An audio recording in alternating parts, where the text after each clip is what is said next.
Mother TV நேயர்கள் அனைவருக்கும் அன்பான வணக்கம். உங்களை இன்றைய புனித நிகழ்ச்சியின் வழியாக சந்திப்பதிலே பெரும் மகிழ்ச்சி அடைகிறேன். ஜூலை மாதம் 15ஆம் தேதி ஆகிய இன்று புனித பொனவென்ச்சுரை நினைவு கூற தாயாம் திரு அவை நமக்கு அழைப்பு விடுக்கின்றது. இவர் இத்தாலி நாட்டில் டஸ்கன் பகுதியில் உள்ள பாக்னரியாவில் பிறந்தவர். இவருடைய பிறப்பு ஆண்டு 1221 அல்லது 1217 இருக்கலாம் என்று வரலாற்று ஆய்வாளர்கள் கூறுகின்றார்கள். இவர் சிறு குழந்தையாக இருந்த பொழுதே ஒரு நோயினால் பாதிக்கப்பட்டு இவர் உயிர் பிழைப்பாரோ என்ற ஒரு சந்தேகத்தில் இருந்தபோது இவருடைய பெற்றோர் புனித பிரான்சிஸ் அசிசியாரிடம் மன்றாடி இவர் அற்புதமான விதத்திலே குணம் பெற்றதனால் சிறு வயது முதலே இவருக்கு புனித பிரான்சிஸ் அசிசியார் மீது ஒரு தனிப்பட்ட பந்தம் இருந்திருக்கின்றது. அதன் உச்சபட்சமாக இவர் 1257 ஆண்டிலே ஒரு பிரான்சிஸ்கன் துறவியாக தன்னையே இணைத்துக் கொண்டார். தன்னுடைய துறவு வாழ்க்கையிலே தீவிரமாக வாழ்ந்த இவர் அக்காலகட்டத்தில் இருந்த புரிதலான ஆன்மீகமும் அறிவியலும் வேறு என்பதை தகர்த்தெறியக்கூடிய விதத்திலே வாழ்ந்து காட்டியவர். ஆம், அறிவியலும் ஆன்மீகத்திற்கான ஒரு படியே, ஆன்மீகத்திற்கு இட்டு செல்லும் ஒரு வழியே என்பதனை தன்னுடைய வாழ்க்கையினாலே அவர் வாழ்ந்து காட்டியவர்.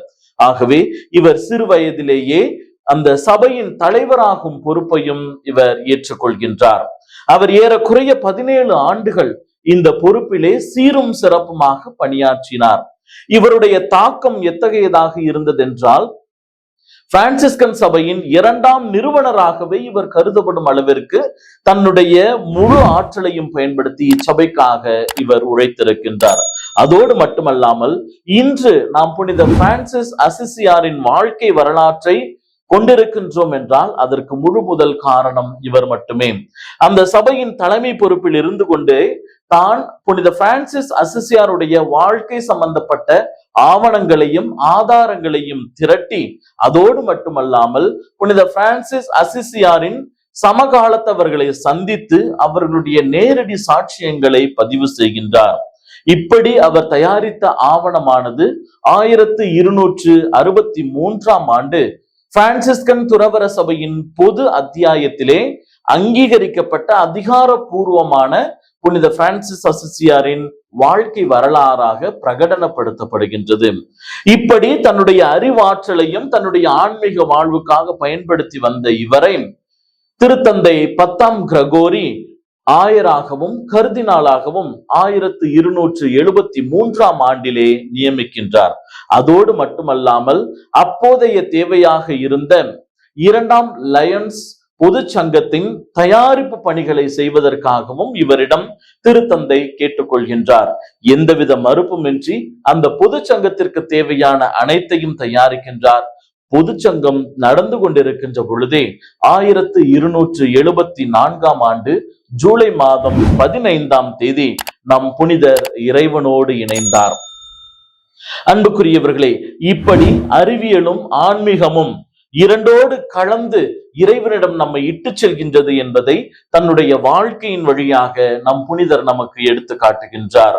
இவர் 1478 ஆண்டு திருத்தந்தை 4ஆம் சிக்ஸ்டஸ் அவர்களால் புனிதர் நிலைக்கு உயர்த்தப்பட்டார். ஆகவே இக்கால சூழ்நிலையிலே நாம் அறிவியலுக்கும் ஆன்மீகத்திற்கும் இடையே பெரிய பாகுபாடு இருக்கின்றது என்று பிரச்சனையை சந்திக்கின்றோம். ஆனால் 800 ஆண்டுகளுக்கு முன்பாகவே இந்த பிரச்சனைக்கு ஒரு தீர்வை கொடுத்து சென்றிருக்கிறார் நம் புனிதர். வரலாறு, கலை, இலக்கியம், தத்துவம், இறையியல் இவை அனைத்துமே இறைவனை நாம் அடைவதற்கு, நம் ஆன்மீகத்தை வளர்த்துக் கொள்வதற்கான படிக்கட்டுகள் என்பதை அவர் நம்மை உணரச் செய்திருக்கின்றார். நாமும் அறிவியலும் ஆன்மீகமும் வெவ்வேறு அல்ல என்பதை உணர்ந்தவர்களாக, அறிவியலும் ஆன்மீகமும் இறைவனை நோக்கி நம்மை இட்டு செல்கின்றது என்பதை உணர்ந்தவர்களாக இவ்வுலகிலே வாழ நாம் புனிதர் வழியாக இறைவனை மன்றாடுவோம். நம் புனித பொனவென்ச்சர் நமக்காக என்றும் இறைவனிடம் பரிந்து பேசுவாராக. அனைவருக்கும் நன்றி.